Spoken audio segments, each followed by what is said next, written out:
So did you hear that? Stretch it out.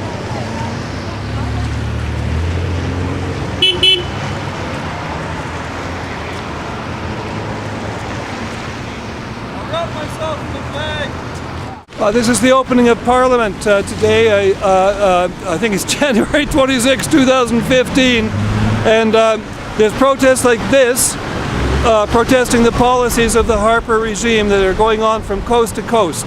And this is the build-up for the general election so that we can defeat Harper in 2015. We just found out that the Minister for Public Safety has issued a statement that the Harper government will have zero tolerance for boycott, divest and sanctions. That's people like us who are calling for peace and justice in the Middle East. Did you hear that one? Yeah, we'll get it in a minute.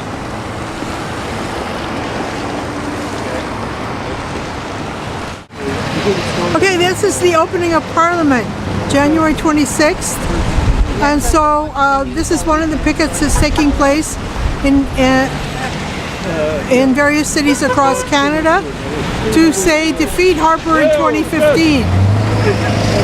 So ECAWAR is participating along with other people, the Edmonton Coalition Against War and Racism, and we're particularly highlighting the fact that one of the first pieces of legislation will be so-called anti-terrorist legislation. And I say so-called because in the name of combating terrorism, Harper is introducing legislation which will restrict civil liberties.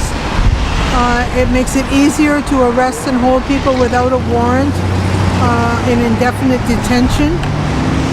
It makes it easier to spy on Canadians, and there's going to be legislation which makes it a crime to promote terrorism, which is a very, very big problem because there is no definition of what terrorism is. And we know that the Harper government spies on all kinds of Canadians, whether it be Idle No More demonstrations, to the lobster fishermen in New Brunswick, to people protesting environmental degradation, to anti-war activists, to unions fighting for their rights. And his definition of terrorism includes people who are fighting, who are resisting illegal occupation and oppression. So he mixes up the right to resist and the right to have opinion, which is against state terror, which is against his own actions and the actions of the US and NATO committing war and aggression in other places. So this is all fine. You can have this kind of speech, but then to oppose it, people face the danger of being accused of terrorism. So it's very serious, and we don't think that this will make Canadians safer or more secure. We think it's a real assault on people's liberties, and it's a very, very dangerous thing.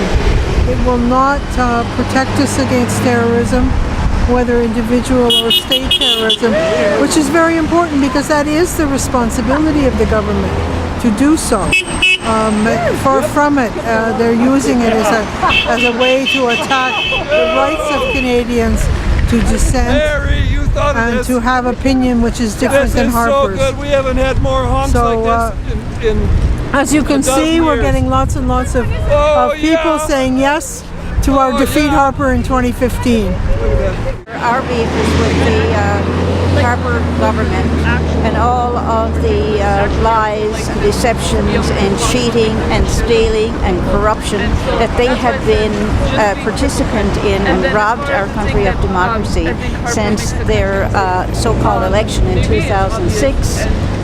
It's very likely that they stole each and every one of the elections from 2006, 2008 and 2011. So that's why we're here today, and we will be out again, I'm sure, over the last number of months with our Stop Harper signs.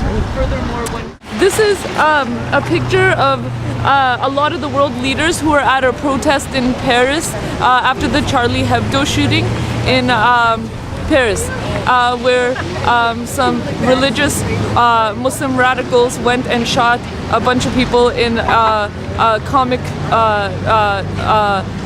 place, people that make comics. One of the people that got killed was actually a Muslim too, so I find that ironic.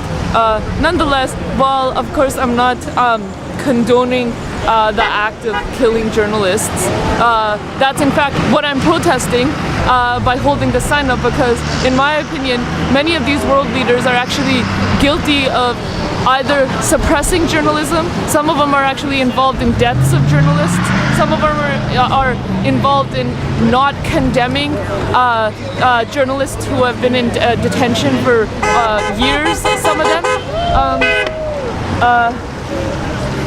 In Egypt, there were 3 journalists of Al Jazeera who were being detained until very recently. One of them is still in detention. And in fact, what's interesting is because these journalists were involved in pro-Muslim Brotherhood journalism, or at least were seen by the Sisi government to not be opposing the Muslim Brotherhood, these people were jailed. And Canada's response has been meager, some might call it soft, and that's putting it lightly. So if Harper can have such a strong show of solidarity and also a strong condemnation of the killing of journalists in France at the cartoon publication office, which I agree with, then he should also have a strong stance on journalists who are being suppressed by their allies. For instance, also in Saudi Arabia, for instance in China, for instance in Pakistan. So now the solution of course doesn't lie in a militaristic foreign policy against countries that suppress free speech, and we're not arguing for that, but actually the solution lies in having a government that's not led by Stephen Harper in Canada, so that we can actually have Canadians' views represented in the world, instead of having Harper ram through all sorts of unilateral, unreviewed legislation and ram through all sorts of policies that don't represent Canadians.